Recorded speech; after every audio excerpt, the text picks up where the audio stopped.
I'm pretty sure that you are going to know exactly what I'm going to say. I have been a long-term critic of VAR, and today just absolutely proves to me 100% that VAR needs to end. It's just nonsense. VAR itself isn't a bad idea. So the idea of giving something to referees that helps them make decisions that are really tight or really difficult to see at high speed or whatever, get it. I get the logic of it. It absolutely makes sense.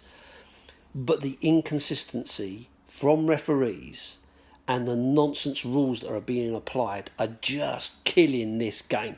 Killing it. Absolutely killing it. I am beyond pissed off with it, because I just think, what is the point? What is the point now? Ultimately, you may as well just kick the ball at every defender's hand, and that's going to be a penalty. Absolutely going to be a penalty. This is a weekend where Manchester United were awarded a penalty after the final whistle. Now, let's get that right, that the infringement happened before the final whistle, get that, but ultimately the game's finished, it's over, you take it back and you review it, and therefore give a penalty. And then yesterday I'm watching snippets of the Chelsea game where Mason Mount, I believe,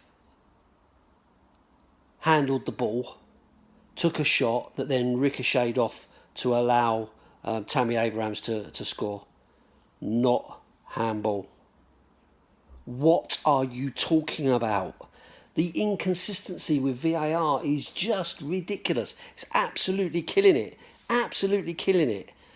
And Richard Cracknell, Crackers, gets it absolutely spot on Twitter when he said, if this was a penalty given to Tottenham against Arsenal, he would still be fuming that it was the wrong decision and still saying it's the wrong decision. Steve Bruce, in his after-match interview, says exactly the same. He would be livid if that went against him. Of course you're going to take it. Of course you are. But you've got to start thinking, this is big. This is a big deal. Now that goes against you in a relegation battle, then, you're going to, honestly, it is just absolute crap and nonsense. I get it. The referees need to make the decision and all the rest of it. I'd rather a referee make a decision, a bad decision, in real time with the football playing and get it wrong, and let's talk about it afterwards, than to have all these reviews and then still say it's a handball when, for me, it's just nonsense. You've got Dyer jumping. He's got, Andy Carroll behind him, pressuring him, pushing him, whatever, okay? And he headers the ball onto his hand as he's coming down with his back to him. How the hell is that a deliberate handball? How? How can you deliberately handball the ball when you've got your back to it and you're coming down from jumping? How do you, this isn't punk rock fucking pogo. This is football. This is a sport. These guys are athletes jumping in the air. It is just absolute nonsense. Nonsense. And I'm sorry, it's nonsense. The fact that it wasn't even a free kick leading up to it, in my view, and this is just my opinion, they go in together. So what's he supposed to do? Move out of the way just to let the guy through? What are you talking about? Of course he don't have to. Why should he? He runs straight into him, dives into him even. So how is that a free kick? And then if you look at the offside, clearly Carroll is offside. His arm and his head is ahead of all of the defenders. Now you might argue that you can't score with your hand, but at the end of the day, how many of them have gone against other teams for a very similar thing? I can remember when I think his son's elbow was offside. And that for me is the nonsense about it, because this is literally the inconsistency of it that's killing it. Not necessarily VAR itself, but the inconsistency of the application of the rules, the viewpoints, and everything else. It's just nonsense.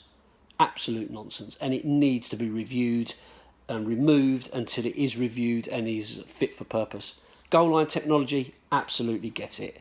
You know, offsides, surely that's fine margins and we should be allowing an element of that. You know, if someone's ahead, you know, you've got to apply the rules the same. You know, so for me, yeah, if that was just a normal goal scored from that, I would say fair play to Andy Carroll. Scores a goal direct from that. Is he offside? Not really. It's only his arm or whatever. But when you're then applying that and getting a free kick, getting a penalty off of it, to me that is just nonsense. It's absolute nonsense. I can't say how ridiculous the whole situation is.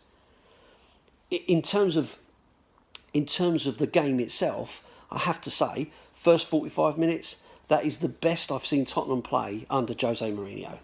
They were moving the ball quickly, one, two touches, lots of movement, lots of interaction. Lo Celso, I thought, was excellent. I thought he played really, really well. You know, and we could have run away with it. And all those people that are saying we should have buried this game from the start and it's our own fault that we got caught out at the end and all the rest of it, I'd say this.